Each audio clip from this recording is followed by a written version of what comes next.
Silakan, Bu Iman. Baik pimpinan, terima kasih. Assalamualaikum warahmatullahi wabarakatuh. Yang saya hormati pimpinan Komisi 10 serta anggota DPR RI Komisi 10, Bapak Menteri Pendidikan dan Kebudayaan Riset dan Teknologi beserta jajaran. Saya pertama menyambung yang disampaikan oleh rekan saya Pak Nuroji tadi yang mengatakan bahwa tidak boleh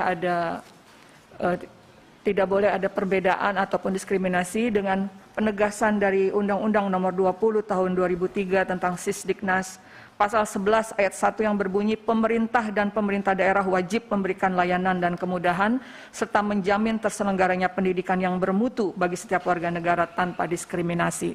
Nah, terkait dengan adanya guru honorer yang akhirnya terserabutlah dari sekolah swasta menuju negeri, dan banyak sekali juga laporan di dapil saya mengenai hal ini. Bahkan per gunu di DKI Jakarta 80% gurunya itu sudah diterima di P3K sehingga mereka kekurangan tenaga pendidik. Oleh karena itu kan ini karena terkait dengan tidak adanya diskriminasi mutu, ada PP nomor 28 tahun 81 pasal 3 ini masih berlaku, yang mungkin juga bisa dihidupkan kembali ya, bahwa bantuan bagi sekolah swasta bisa berbentuk uang, tenaga, dan pendidik berstatus PNS, serta sarana dan prasarana pendidikan. Nah ini mungkin bisa menjadi suatu langkah yang bisa diambil terkait dengan adanya permasalahan guru swasta yang banyak ke negeri, meskipun di negeri sendiri banyak guru yang masih berstatus honorer yang belum terafirmasi dalam P3K ini. Mungkin itu bisa dijadikan landasan juga. Apalagi tadi ada usulan dari Pak Nuroji bahwa bisa ditingkatkan dari PP menjadi Kepres supaya lebih leluasa untuk mengakomodir apa yang menjadi permasalahan di sekolah swasta yang dimana guru-gurunya, bahkan ada juga di dapil saya bukan hanya sekedar guru yang terserabut tapi juga murid. Misalnya di DKI Jakarta dapil saya, DKI Jakarta 2, Selatan, Pusat, dan Luar Negeri itu ada kuota untuk sekolah misalnya yang tadinya 34 siswa menjadi 40, sehingga akhirnya banyak sekolah-sekolah swasta yang kehilangan murid. Kalau misalnya rombelnya 9 dikalikan 6 saja sudah 50-an lebih ya, yang akhirnya tidak masuk ke sekolah swasta, masuknya sekolah negeri. Memang ini untuk peningkatan mutu, tapi di sisi lain banyak akhirnya sekolah swasta yang kekurangan murid. Kemudian juga ada keluhan di dapil saya, banyak sekolah swasta yang belum mendapatkan bantuan dari pemerintah mengenai sarpras dan juga fasilitas lainnya, karena mereka juga memohon untuk kepada Kementerian Pendidikan dan Kebudayaan ini untuk lebih memperhatikan juga swasta-swasta yang belum mendapatkan sarana dan prasarana bantuan.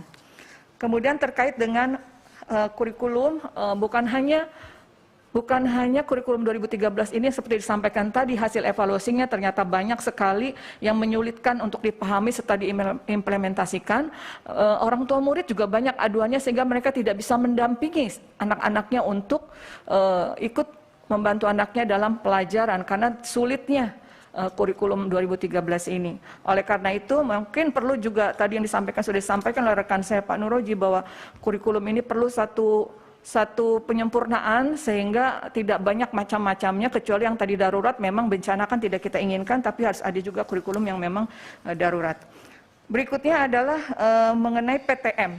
PTM ini dalam yang disampaikan tadi oleh paparan di sana bahwa tidak ada persyaratan untuk vaksin ketika ikut PTM ya. Halaman berapa tadi? Halaman 49 ya.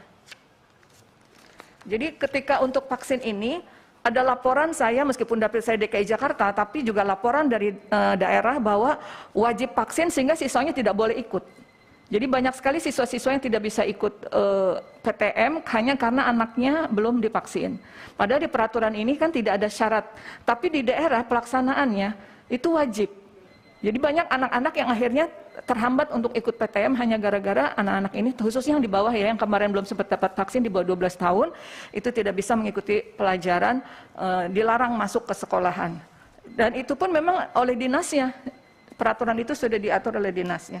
Satu lagi, ada titipan dari para dosen terkait sertifikasi dosen yang rumit. meminta kepada Kemdikbudristek agar sertifikasi dosen bisa lebih sederhana dan cepat, namun tetap mengukur kualifikasi dari dosen yang bersangkutan.